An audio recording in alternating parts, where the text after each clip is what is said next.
Juli 1969. Tanggal yang banyak diingat. Ini adalah Apollo 11. 3 nama menjadi terkenal, Neil Armstrong, Buzz Aldrin, dan Michael Collins, mengorbit di atas mereka. NASA, Badan Antariksa Amerika, mengatakan mereka mendarat di bulan. Ini bukan hanya berita, ini adalah peristiwa global yang sangat besar. Coba pikirkan, manusia di dunia lain. Layar televisi menunjukkan gambar buram. Tapi pesannya jelas, sejarah sedang dibuat, di sana saat itu juga.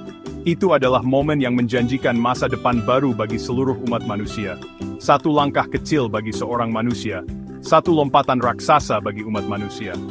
Neil Armstrong mengucapkan kata-kata itu. Kata-kata itu bergema di seluruh dunia. Dia dan Aldrin berjalan di permukaan bulan. Mereka menancapkan bendera Amerika. Mereka mengumpulkan sampel batuan bulan dan debu bulan. Tindakan ini dimaksudkan sebagai bukti yang tak terbantahkan. Bukti pencapaian manusia yang luar biasa. Bukti bahwa kita sebagai spesies bisa meraih dan menyentuh benda langit lainnya. Misi ini adalah simbol dari apa yang bisa dilakukan ketika orang bercita-cita tinggi. Seluruh tontonan ini terjadi selama Perang Dingin. Ini adalah Amerika versus Uni Soviet. Persaingan sengit bukan hanya dalam senjata tetapi dalam sains dan teknologi. Ini adalah perlombaan antariksa. Siapa yang bisa menancapkan benderanya di bulan lebih dulu? Tekanannya sangat besar. Kebanggaan nasional benar-benar dipertaruhkan. Memenangkan perlombaan ini berarti menunjukkan keunggulan teknologi atas saingan Anda. Ini juga tentang menunjukkan kepada dunia bahwa sistem politik dan ekonomi Anda adalah sistem yang bisa mencapai hal yang mustahil. Jadi, Armstrong, Aldrin dan Collins kembali ke bumi sebagai pahlawan. Ada parade konfeti, perayaan tanpa henti. Untuk waktu yang lama, hampir semua orang mempercayai cerita itu. Mengapa tidak? Itu adalah kisah yang menginspirasi. Bagi banyak orang, itu adalah momen inspirasi dan persatuan yang murni dan tak tercampur. Tetapi bahkan dalam bayangan peristiwa monumental seperti itu, benih-benih keraguan kecil mulai tumbuh di benak beberapa orang. Pertanyaan mulai dibisikkan, awalnya dengan tenang. Mungkinkah sesuatu yang begitu luar biasa, begitu sempurna dieksekusi, benar-benar nyata? Atau apakah itu terlalu bagus untuk menjadi kenyataan? Bertahun-tahun berlalu. Kemudian, bisikan itu semakin keras. Teori mengejutkan mulai mendapatkan daya tarik. Pendaratan di bulan, kata mereka, adalah tipuan yang rumit. Itu semua dipalsukan oleh NASA, difilmkan di studio film rahasia di suatu tempat di bumi. Mengapa mereka melakukan hal seperti itu? Alasan yang ditawarkan meyakinkan bagi sebagian orang, untuk memenangkan perlombaan antariksa secara telak, untuk menipu Uni Soviet agar berpikir Amerika jauh di depan. Bahkan mungkin untuk mengalihkan perhatian publik Amerika dari masalah serius yang terjadi di dalam negeri, seperti Perang Vietnam. Ini adalah klaim yang benar-benar meledak. Mengapa orang mulai mempercayai tuduhan luar biasa ini? Sebagian darinya adalah tumbuhnya ketidakpercayaan terhadap pemerintah. Pikirkan tentang era itu. Perang Vietnam menyebabkan perpecahan yang dalam. Skandal Watergate menghancurkan kepercayaan publik terhadap para pemimpin. Kepercayaan berada pada titik terendah sepanjang masa bagi banyak orang. Terkadang, sebenarnya lebih mudah bagi orang untuk percaya pada konspirasi besar, terutama jika kebenaran resmi tampak terlalu menakjubkan, terlalu kompleks, atau terlalu sulit untuk dicapai secara nyata. Kebohongan sederhana bisa lebih menenangkan daripada kebenaran yang kompleks. Para peragu ini, orang-orang yang percaya itu adalah hoax, menjadi semakin vokal. Mereka tidak lagi puas hanya berbisik. Mereka menulis buku yang menguraikan teori mereka. Mereka memproduksi film dokumenter mereka sendiri, menyajikan bukti.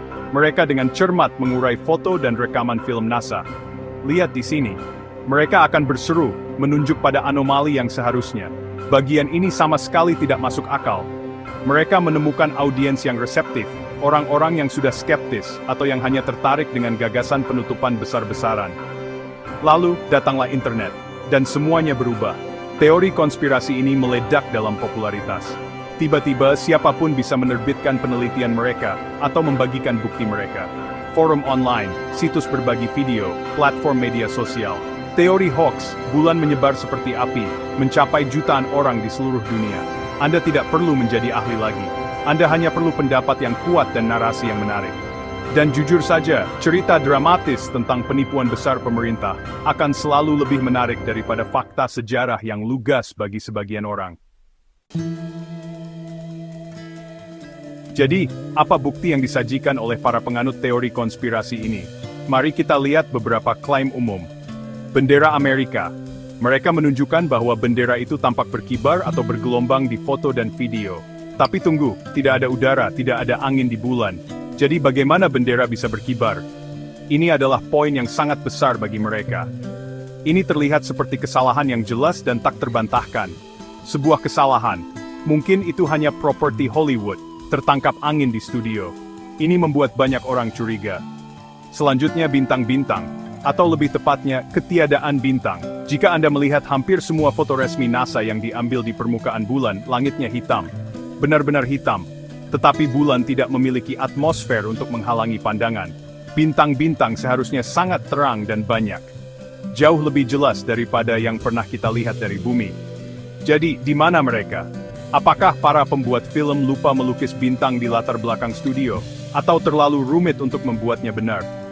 Ini adalah bukti utama lainnya bagi para peragu. Bayangan adalah titik pertentangan lain yang sering muncul.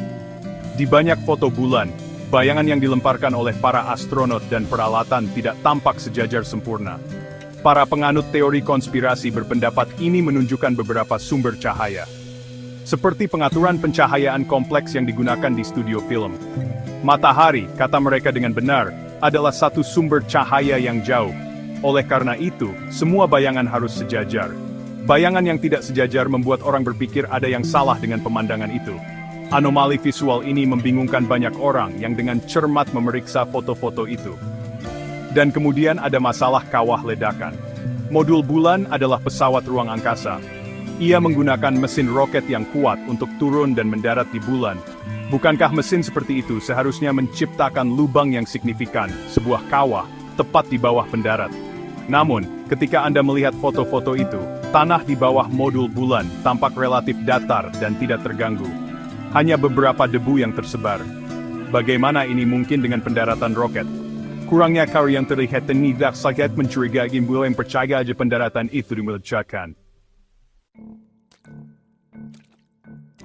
Sekarang, mari kita gunakan akal sehat dan sains. Bendera yang berkibar, itu tidak berkibar. NASA tahu tidak ada angin. Bendera itu dipasang pada tiang teleskopik dengan palang horizontal di bagian atas. Ini sengaja dilakukan agar bendera itu berkibar dengan bangga dan terlihat. Bendera itu juga kusut dan terlipat selama perjalanannya ke bulan. Jadi, riak yang Anda lihat hanyalah kerutan dari saat dibuka, bukan karena angin bulan. NASA sebenarnya memikirkan detail ini. Bagaimana dengan bintang yang hilang? Ini semua tentang paparan kamera. Permukaan bulan, diterangi oleh matahari langsung, sangat terang. Pakaian antariksa putih para astronot juga sangat terang. Untuk mengambil foto yang jelas dari objek-objek terang ini, Anda memerlukan waktu paparan yang singkat dan bukaan yang kecil. Pengaturan ini tidak cocok untuk menangkap bintang-bintang yang redup dan jauh di langit hitam. Ini seperti mencoba mengambil foto teman di samping lampu jalan yang terang di malam hari. Anda akan melihat teman Anda, tetapi kemungkinan besar tidak melihat bintang-bintang redup di latar belakang. Sangat masuk akal secara ilmiah. Bayangan yang aneh? Permukaan bulan bukanlah lantai studio yang rata sempurna.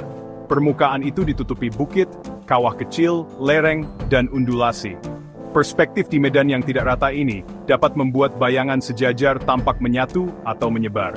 Juga, lensa kamera sudut lebar yang sering digunakan dapat mendistorsi perspektif di tepi gambar. Hanya ada satu sumber cahaya utama, matahari. Tetapi geografi bulan yang kompleks membuat interpretasi bayangan menjadi rumit jika Anda tidak memperhitungkannya. Ini adalah optik dasar dan pemahaman medan. Dan tidak ada kawah ledakan besar, mesin pendaratan modul bulan secara signifikan mengurangi daya dorongnya sesaat sebelum mendarat. Bulan juga hanya memiliki 1/6 gravitasi bumi. Mesin tidak perlu sekuat itu di sana. Permukaan ditutupi lapisan debu halus di atas material yang lebih padat, bukan tanah yang dalam dan gembur yang akan menciptakan kawah ala film yang dramatis. Itu adalah pendaratan yang terkontrol, lembut, bukan kecelakaan. Jadi beberapa debu terhempas, tetapi tidak cukup untuk mengukir lubang besar. Bantalan pendaratan juga membantu mendistribusikan berat. Mengapa orang-orang berpegang teguh pada teori hoax ini, bahkan dengan bukti kuat yang menentangnya? Ini rumit. Sebagian darinya adalah psikologi manusia. Kita tertarik pada rahasia dan gagasan memiliki pengetahuan tersembunyi. Ini bisa membuat orang merasa istimewa atau lebih pintar dari yang lain. Saya tahu sesuatu yang tidak diketahui banyak orang. Internet, dengan segala manfaatnya, juga telah menjadi penguat yang kuat untuk misinformasi, menciptakan ruang gema di mana ide-ide ini diperkuat tanpa tantangan kritis. Ketidakpercayaan yang mendalam terhadap otoritas dan narasi resmi juga memainkan peran besar bagi banyak orang. Seringkali terasa lebih memberdayakan untuk mempertanyakan segalanya daripada hanya menerima apa yang dikatakan.